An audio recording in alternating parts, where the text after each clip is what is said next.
I am a sculptor at night, and Laird is an aviation photographer, and we both need a lot of room for what we do, and we were feeling cramped.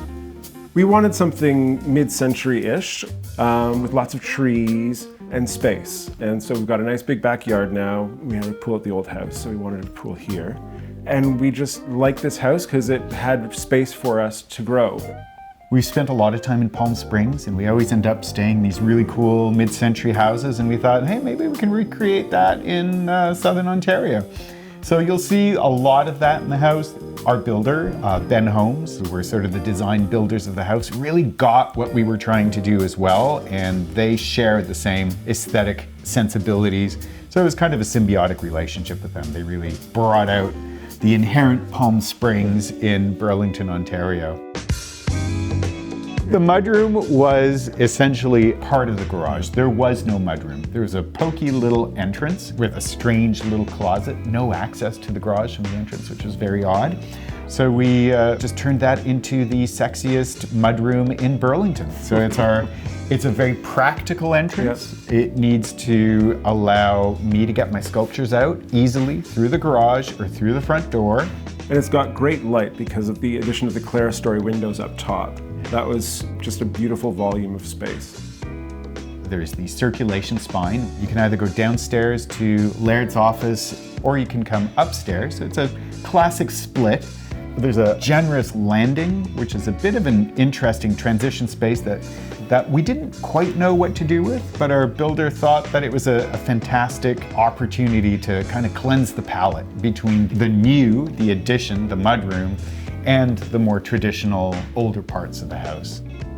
This living room is the formal kind of living room. Yeah, it's a formal living room. We will have pre-dinner cocktails in the living room.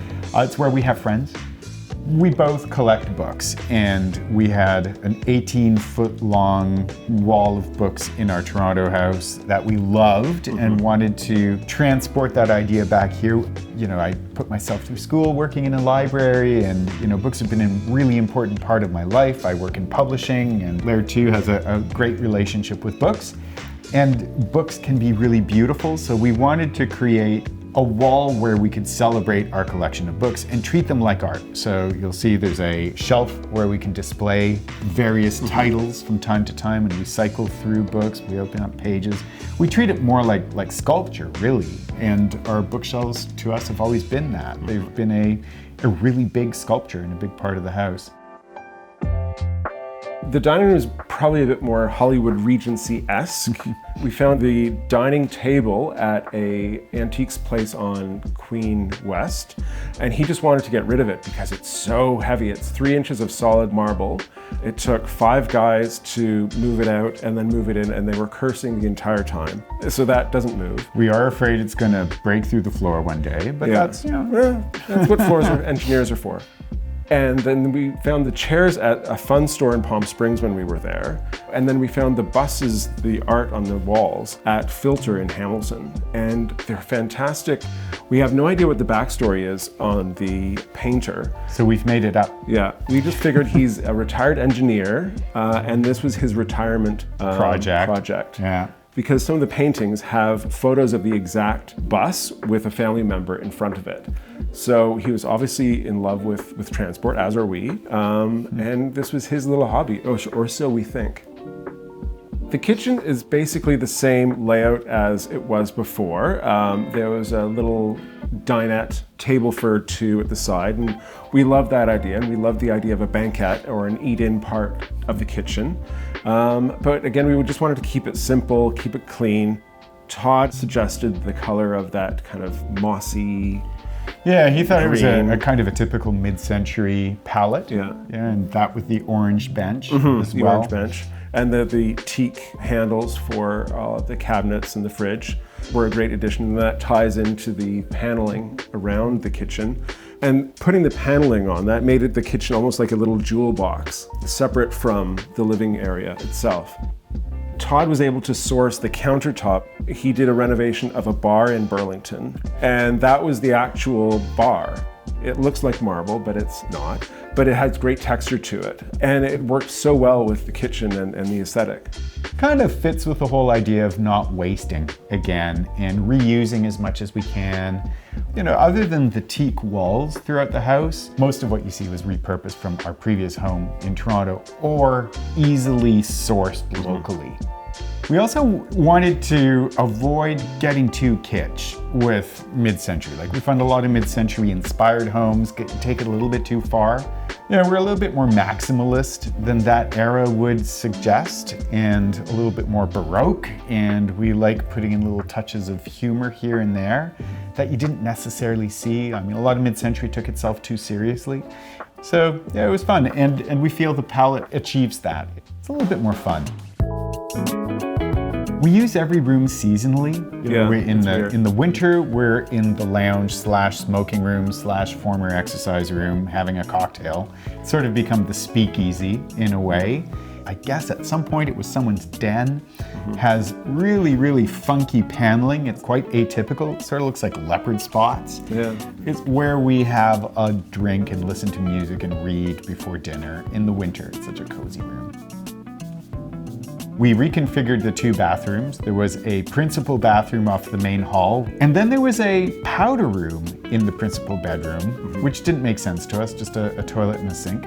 So we just had Todd completely reconfigure those, and he came up with the layout currently, which is 2 exactly symmetrical, equally sized bathrooms, which we love because we each get to claim our own space. At the front of the house, there were 2 bedrooms. The main bedroom was still very small, so we decided to blow out one wall and make it a larger bedroom with a dressing room off to the side. And everything is on axis, so it's on axis with a beautiful tree that's in the side yard, and it allows more space. We don't like how white it is. Yeah, it's too white. You know, this was a point of contention with our builder designer. They really liked white spaces. Especially I, really don't. I wanted dark. But they came up with a great solution, which was the big window wall of beautiful golden yellow curtains that really add richness and that you can see from the living room. So it really sort of, again, working with that awkward layout, bedrooms at the front of the house, living spaces at the back, we feel that adding the gold curtain kind of creates a beautiful anchor and sort of connects all the spaces. It just helps tie everything together on this level. The studio is one of the main reasons we bought the house, or rather the garage was one of the main reasons we bought the house, because we wanted to convert it into a studio. Which is great because we both use the room. You know, I work in there, but Laird hangs out in the studio with me when I'm working, which is a really important part of it. So we built it around view to a TV. The storage was built specifically because I really need to see my materials when I'm working. I've got these little Muji cosmetic boxes that I use to store all of my Lego bricks in. I have probably about 1.5 million bricks that are across every color ever produced by Lego, but I need to see them. And I also find it's an interesting decorative element. It's, you know, I was able to color block them, so, you know, I don't want a studio that just looks messy and untidy. So this allows me a certain amount of organizational comfort. The idea was to keep the space functional as an office, but when we sell, whenever that happens, to have that space possibly as a granny flat or a secondary suite. So we put it in a powder room and we have it roughed in. If the next person wants to have a tub, then they can certainly put that in. My office space was a bedroom, but it's got great light and big windows, so I claimed that as my office. And so I've got views to the street, and it also allowed me to have one wall that I could use just as a gallery wall of my work as well. Yeah, it's sort of like a living portfolio, which is really cool. And I love going down there too because see what he's working on, and it's a beautiful space. I'm an airplane geek, so I've got lots of models of airlines that have been my clients or planes that mean a lot to me. For example, the South African Airways 747 was the first time I flew on a 747. So that's my first 747 ride there. But I also have, 747 windows, actual plane windows from an old Lufthansa decommissioned plane that I've got mounted on the wall. So it's basically a room that I can nerd out about everything planes and photography. And that's where I do all my editing from my shoots. It's elevated nerdery. Across from my office is, we call the family room or the rec room. It's still got the same paneling that we all remember. And that's where we kind of watch TV in the winter. And we kept the original carpet. They took it up and cleaned it, put new underpad underneath. But it's a great green color that we absolutely fell in love with and thought we need to keep that. I inherited a collection of double-decker buses from my uncle. He was also a transport geek. We also had an attitude that it was a found room, and we wanted to keep it a found room because it was an important part of the house. We also kept it very much full of found objects, so all of the art is found art. Stuff we picked up at flea sales. There are a few odd vintage architectural renderings that I found in the garbage in Montreal, and we just reframed them. There's so much character to it, so we wanted to keep that. I think it's a nice kind of contrast and tension between the kitschy versus stylish. Sort of elevated, yeah. We moved here March 1st, 2020, just in time for the lockdown. So we developed a really interesting relationship with our house. It was designed, to tell you the truth, for entertainment. In a way. You know, we used to have big, huge parties in our house in Toronto, and we'd have a lot of intimate get-togethers as well. But every weekend there was something going on. With our previous house, it had already been designed. So we moved in and all we did was paint.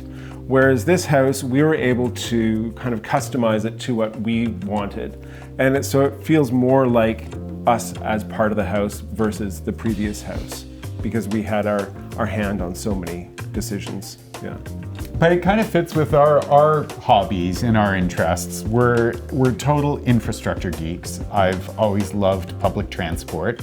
You love aviation, and that's your career in your life. So yeah, and then with my interest in Lego and sculpting with Lego, the house is very much kind of the house of two grown men who can't quite grow up. You know, that's sort of where it's at.